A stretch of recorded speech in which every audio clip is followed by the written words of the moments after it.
Well, the class is American Political Thought and Radicalism, and it originated at the Worthington High School in the mid-'70s. And there's a lot of student activism taking place, and so the idea was to have a class that would kind of analyze, okay, well, why are people doing the kind of things that they're doing? And then what happened was the teacher, Tom Molnar, who was one of the first teachers of the class, the students asked him, hey, could we bring in these speakers rather than just talk about them, let's talk to them. And so he was like, oh, I don't know if that'll pass with the administration, but he went to the principal and said, you know, would you be okay with this? And surprisingly, he said, okay, sure.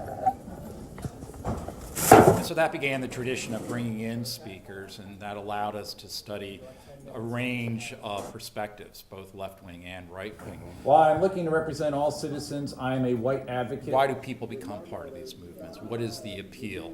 Why do they choose the tactics that they do? What are the goals they hope to achieve? My only nation is my race. My only nation is my race. Classes like Polyrad and then groups like JSA or Junior State of America, they're extremely important in educating you in civics, opening up discussions about things that make you uncomfortable, but in a safe setting.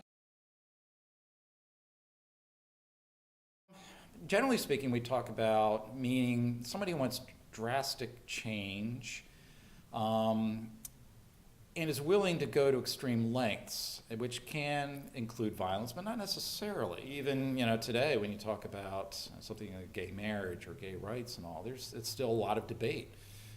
10, 15 years ago, people are having a very different conversation about LGBTQ issues than they are now. So it's interesting what is considered radical or radicalism. That does kind of change with time, and how much the causes of today were based the radicals of yesterday. So there's kind of a progression. What do I believe? Why do I think this? What was the valid point that was made? What maybe was not a valid point that was made?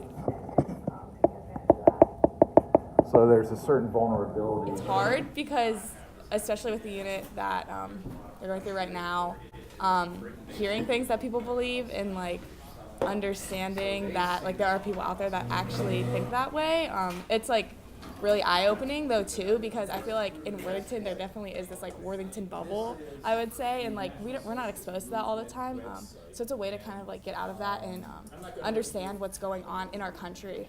Yeah, we had a few speakers that come in that would be like, why are you liberal? Do you even know what that means? And I'd have to sit there and be like, wait, do I know what that means?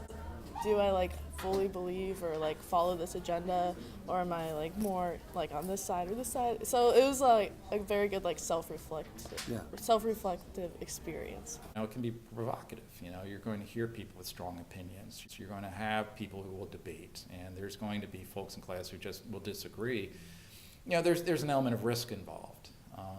So we've been at it now for 40 some years. So we feel like we're able to, to engage the kids and do it in a way that's productive. I think before I went in with the idea of this is what I personally believe, this is what I learned growing up, and I still have a lot of the same core values.